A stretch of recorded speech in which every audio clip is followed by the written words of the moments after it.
Pay কমিশ্যনৰ এৰিয়াৰক লৈ পেলাই এটা বহুত ডাঙৰ আপডেট আহিছে। অষ্টম পে কমিশ্যনৰ অফিচিয়েল যিটো টুইটাৰ হেণ্ডেল হয়, সেই টুইটাৰ হেণ্ডেলৰ পৰাই খবৰটো আমি লাভ কৰিছোঁ।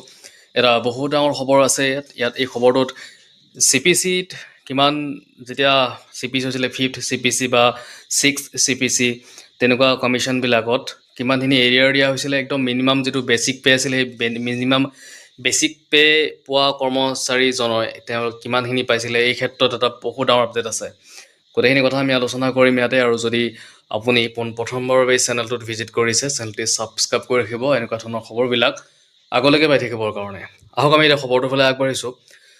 চাওক, ইয়াতে এই খবৰটো এনেকৈ লিখিছে যে পাষ্ট CPC's এৰিয়াৰ্ছ এনালাইচিছ, বকেয়াখিনি এনালাইচিছ কৰা হৈছে এই আপডেটটোত। কিমানখিনি এৰিয়াৰ্ছ পাইছিলে, একদম মিনিমাম যিটো বেচিক পে পায় এজন কৰ্মচাৰীয়ে। চাব ইয়াতে কি দিছে, arrears for minimum basic pay holders have varied significantly across CPCs, while the 5th CPC gave around 11,200 over 21 month. তো যিটো 5th CPC আছিলে, সেই 5th CPC-ত তেতিয়া এজন কৰ্মচাৰী যিটো তেওঁ মিনিমাম বেচিক পে পাইছিলে, একদম মানে লৱেষ্ট বুলি ক'ব লাগিব। কাৰণ কি হয় যে বেচিক পে'বিলাক যিমানখিনি পষ্টৰ আপগ্ৰেডেশ্যন হয়, সিমানখিনিলৈকে তেওঁলোকৰ পইচাখিনি বাঢ়ে, বেচিক পে'বিলাক বাঢ়ে। তো ইয়াতে একদম মিনিমামটো ধৰক, একদম বটম লাইনত যিটো আছিলে, সেই বটম লাইনৰ কথাটো ইয়াতে কৈছে। একদম কমতেই 21 মাহৰ বকেয়া 11,200 টকা পাইছিলে সেই এমপ্লয়ীজনে। আৰু নেক্সট কৈছে ইয়াতে, The 6th CPC jumped to 71,000 for 32 month. ইয়াতে আকৌ যিটো 6th CPC আছিলে, তাত কিন্তু 71,000লৈকে বাঢ়ি গৈছিলে। আৰু ইয়াতে কিন্তু যিটো টাইম আছিলে, মান্থটো, সেইটো 32 মান্থ আছিলে। তো ইয়াতে সময়ো বাঢ়িছে আৰু পইচাও বাঢ়িছে। 71,000 একদম মিনিমাম বেচিক পে পোৱা মানুহজনেও পাইছিলে এইটো। Whereas the 7th CPC was nearly 13,500 for just 6 months.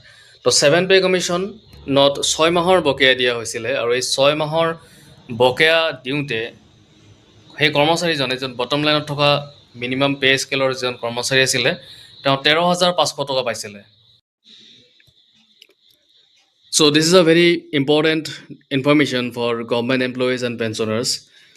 It is not only for central government employees, for Assam government employees and pensioners also. Here the breakdown of 5th, 6th and 7th CPCs, and here the areas are given here, how much areas given at the time to a individual employee in a minimum pay scale. So yet not given the final outcome of 8 CPCs, how much areas will get at the time of implementation, and how many months they will count in that case. So in further, we will know about the information, and we keep the authentic information about that. Stay connected with our videos for more updates.